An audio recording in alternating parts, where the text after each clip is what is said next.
Fala galera, a gente vai conversar um pouquinho sobre leitura e interpretação de projetos.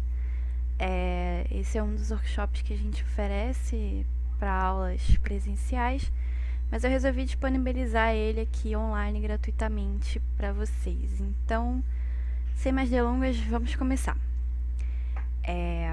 Vamos lá.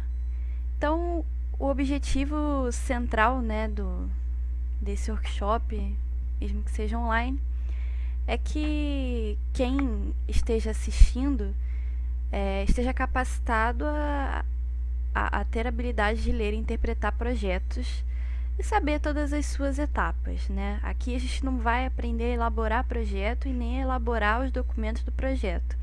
É somente ler e interpretar, porque esse é o primeiro passo, tá certo? Bom, então aqui a gente fala um pouquinho sobre a filosofia da Merak, né? Então, o nosso objetivo é fornecer conhecimento técnico baseado nas reais necessidades do mercado de trabalho, através de exercícios práticos avançados em grande quantidade para preparar o profissional e que o mesmo alcance autonomia e destaque.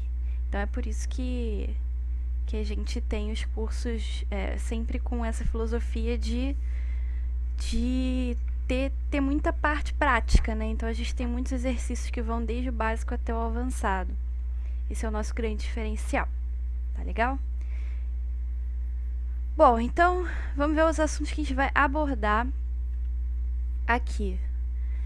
A gente vai ver um pouquinho da introdução a projetos, o que é a planta de situação, planta baixa.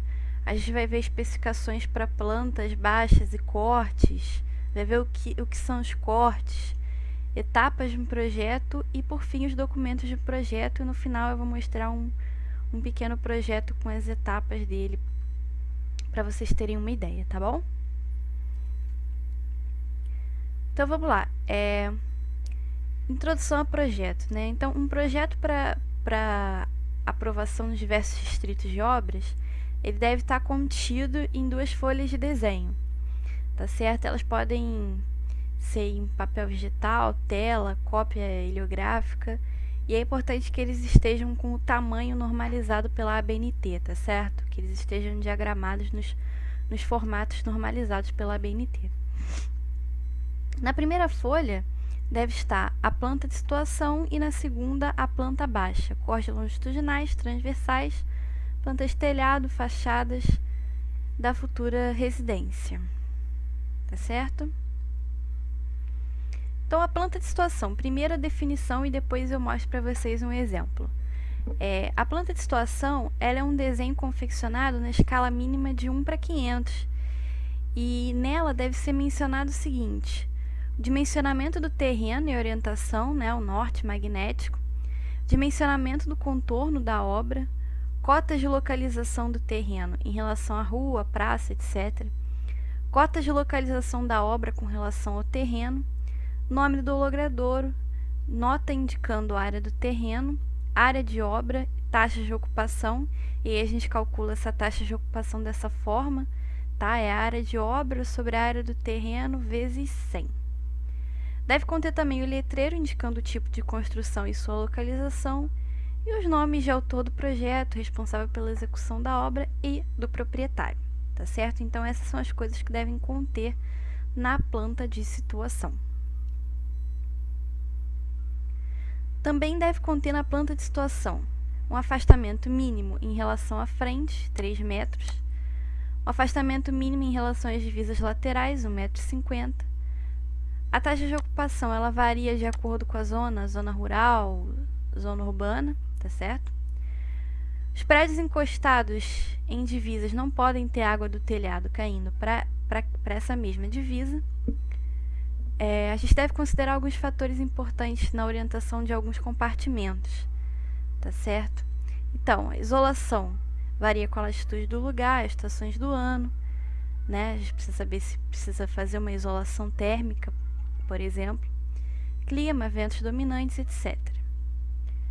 Tá certo?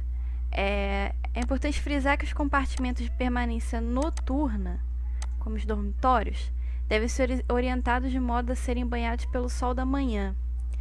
Os de permanência diurna, eles devem ficar voltados para o sol da tarde. E os de permanência transitória, como banheiro, corredor, coisas parecidas, podem ser projetados em qualquer posição. Então aqui a gente tem um exemplo de planta de situação, tá certo? A gente tem aqui uma rua, tem aqui o terreno, tá certo? Aqui a gente tem área de terreno, área de obra, e aí a gente calcula a taxa de ocupação. Então a gente tem aqui a área do terreno e o que a gente vai construir, tá bom? E aqui ele sinalizou a área do terreno, a área de obra e a taxa de ocupação, beleza? Bom, vamos lá. Então, a planta baixa. O que é a planta baixa? A planta baixa é uma vista que a gente tem quando a gente passa um plano horizontal de corte, que deve ser paralelo ao piso, a uma altura tal que o mesmo venha a cortar portas, janelas, paredes, etc. Então, esse plano de horizontal de corte ele deve ser mais alto do que portas, janelas, tá certo? Para a gente conseguir visualizar tudo. Então, cortou aqui, a gente tem isso aqui, que vai ser a nossa planta baixa, tá certo? Então, essa planta ela é confeccionada normalmente na escala de 1 para 50, sendo admitido até 1 para 100.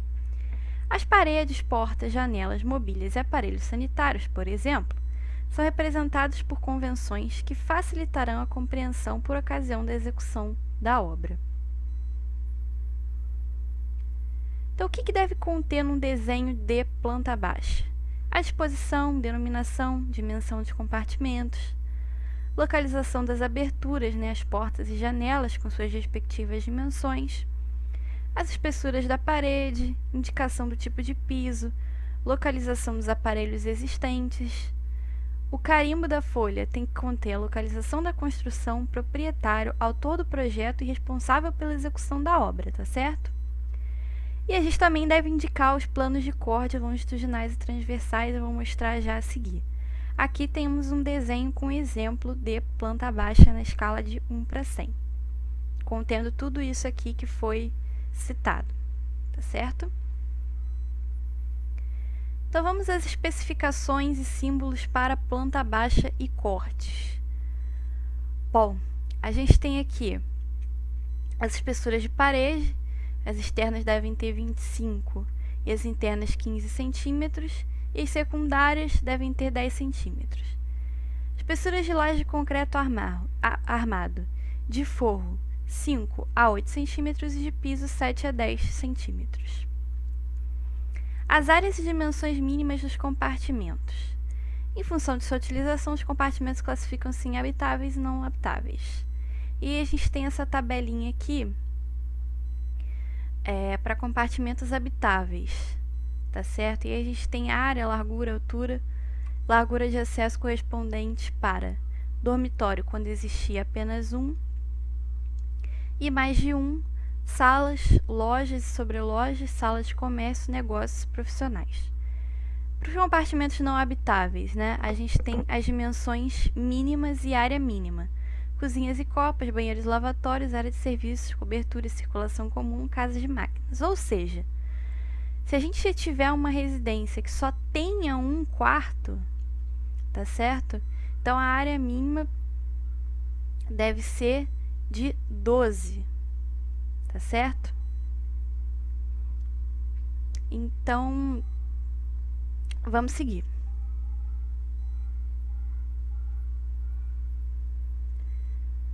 A iluminação e ventilação dos compartimentos.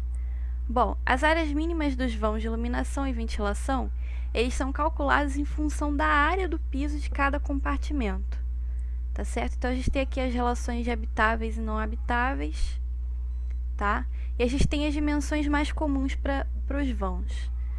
Então, a gente tem aqui as alturas. As dimensões mais comuns de altura para janelas é de 1,50 m e vasculhantes 1 metro. Para a janela, a gente tem essas medidas aqui de largura e vasculhante essas medidas aqui de largura, mais comuns, tá certo? Então, especificações e símbolos para planta baixa e corte. Então, dimensionamento, o que a gente chama de cotagem. Então, são indicadas em metros com 2 casas decimais. E aí, tolera-se a cotagem em centímetros. Nos vãos, a gente pode representar as dimensões sob forma de fração, onde o numerador vai ser a largura e o denominador a altura do vão. Aqui a gente tem as abreviaturas para todos os cômodos, tá certo? Então, para a planta não ficar muito poluída, a gente geralmente costuma abreviar esses cômodos, tá certo? E agora a gente tem aqui escoamento das águas. O Código de Obras obriga que a soleira de entrada do prédio tenha sempre uma cota positiva em relação ao meio-fio, mais 20 ou 30 centímetros. Beleza? Continuando aqui. Essas aqui são as convenções gráficas, então, para vocês prestarem um pouquinho mais de atenção, basta vocês pausarem um pouquinho o vídeo, tá certo? E a gente tem aqui toda a simbologia para parede, porta, janelas, tá certo? Respeitando aquelas dimensões padrões que a gente viu. Revestimento, peças de cozinha, peças de banheiro. E aí a gente tem aqui as cores mais utilizadas, tá certo? Então, quando a gente tem vermelho, são coisas que a gente vai construir. Amarelo é o que a gente tem que demolir. Preto é o que já é existente. E verde, o que é em concreto, tá certo? Então, sempre respeitar as cores nos projetos. Bom, agora a gente tem corte. A gente meio que falou já sobre corte, né? Quando a gente falou sobre introdução à planta baixa. Então, os cortes são vistas obtidas através de planos verticais secantes que interceptam paredes, janelas e portas com a finalidade de mostrar detalhes inferiores importantes para a execução da obra. São executados em escala de 1:50 e 1:100. Então, em geral, a gente tem 2 tipos de corte. Um longitudinal e o outro transversal. Eles são obtidos por planos contínuos ou desviados que passam de preferência pelos compartimentos azulejados. Nesses cortes devem constar a indicação de todas as alturas, portas, janelas, peitoris, etc. São mostrados também nos cortes alicerces, coberturas, nesse caso, sem cotas. A execução do corte será feita com o auxílio da planta baixa após ser marcada a posição do plano secante e o sentido da observação. Então, a gente tem aqui o corte AB e o corte CD. E aqui a gente tem o resultado desses cortes, tá certo?